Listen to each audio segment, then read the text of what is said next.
يا أيها الذين آمنوا كتب عليكم الصيام كما كتب على الذين من قبلكم لعلكم تتقون بسم الله الرحمن الرحيم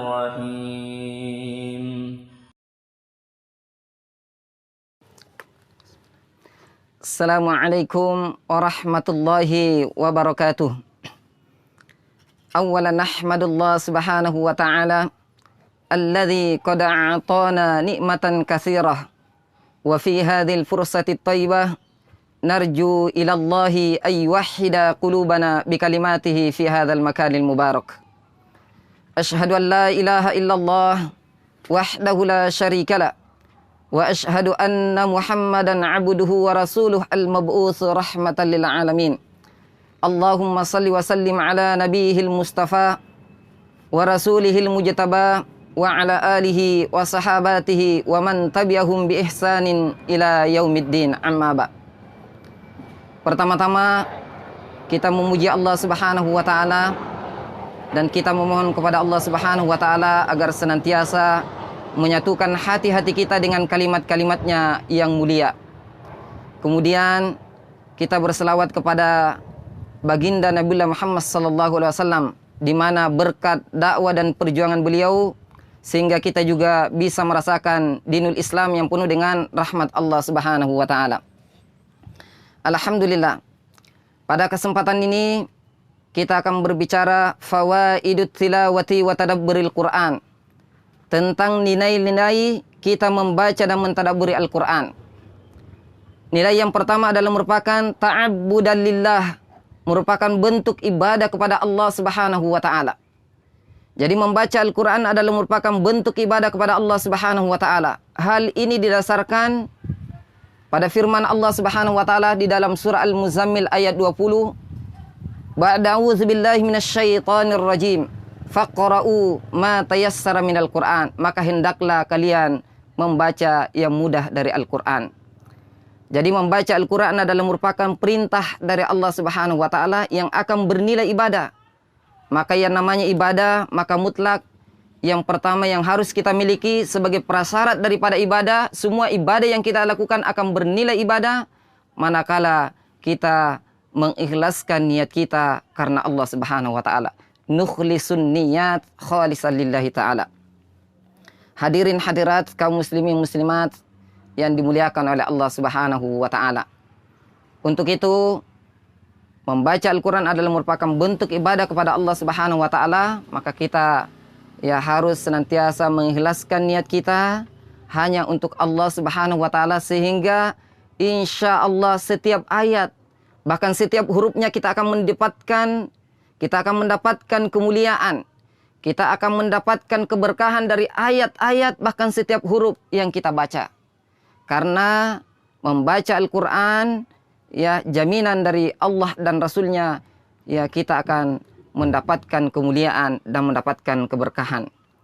Bahkan secara khusus Rasulullah sallallahu alaihi wasallam memerintahkan kepada kita semuanya, kaum muslimin muslimat, untuk membaca Al-Quran, di mana Rasulullah sallallahu alaihi wasallam bersabda, "Iqra'ul Qur'an fa innallaha subhanahu wa ta'ala la yu'adzibu qalban wa'a al-Qur'an.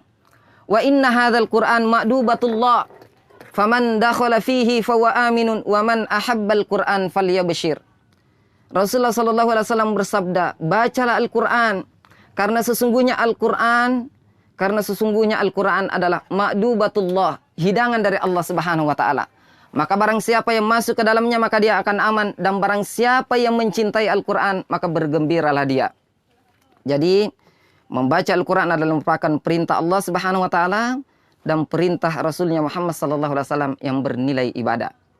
Kemudian yang kedua adalah tarsikhan lil iman, akan memperkokoh keimanan kita. Bukankah ketika kita membuka surah Al-Anfal ayat 2, Allah Subhanahu wa taala berfirman, "Wa idza tuliyat 'alaihim ayatuhu zadatuhum imana wa 'ala rabbihim yatawakkalun." Dan apabila dibacakan ayat-ayat Allah Subhanahu wa taala, maka imannya akan senantiasa bertambah. Jadi Al-Qur'an ini akan mengantarkan kita, akan memperkokoh keimanan kita.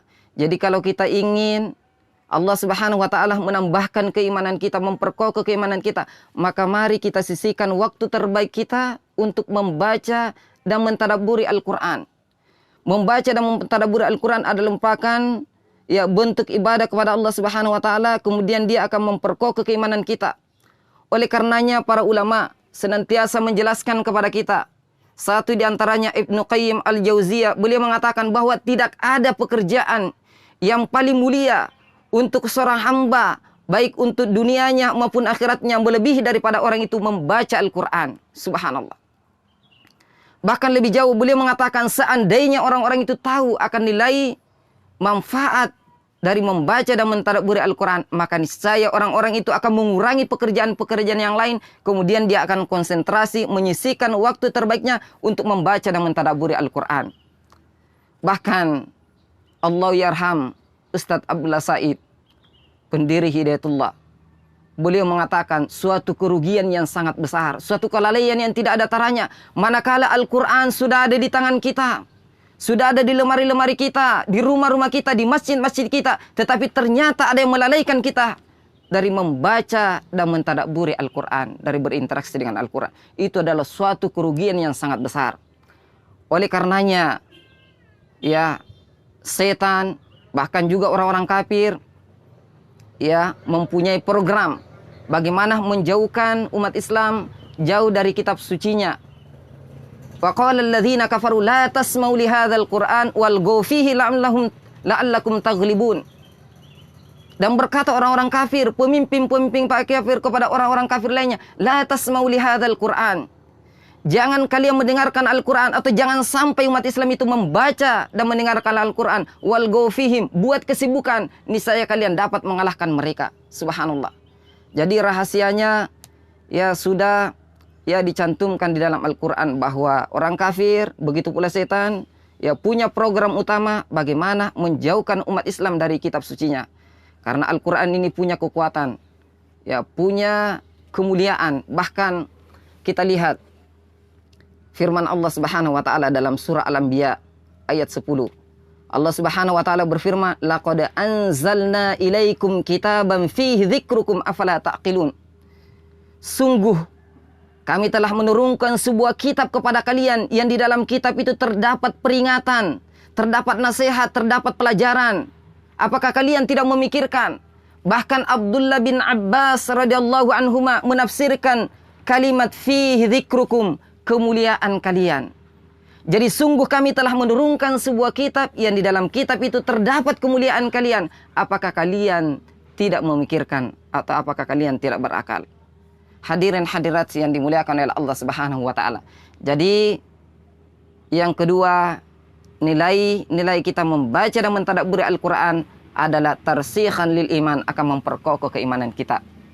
Kemudian yang selanjutnya, yang ketiga adalah tazkiyatan lin nufus, adalah mensucikan jiwa kita.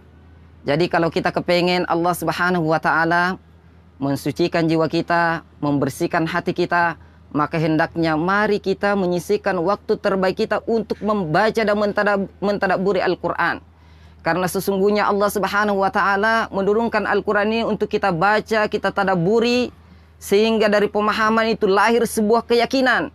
Dari keyakinan itu akan mengantarkan kita untuk melakukan amal soleh. Dan insya Allah amal soleh yang kita lakukan khususnya di bulan Ramadan ini, kita tingkatkan lagi, kuatkan lagi spiritnya untuk menyisihkan waktu terbaik kita untuk banyak berinteraksi dengan Al-Quran. Karena itu akan menambah keimanan kita.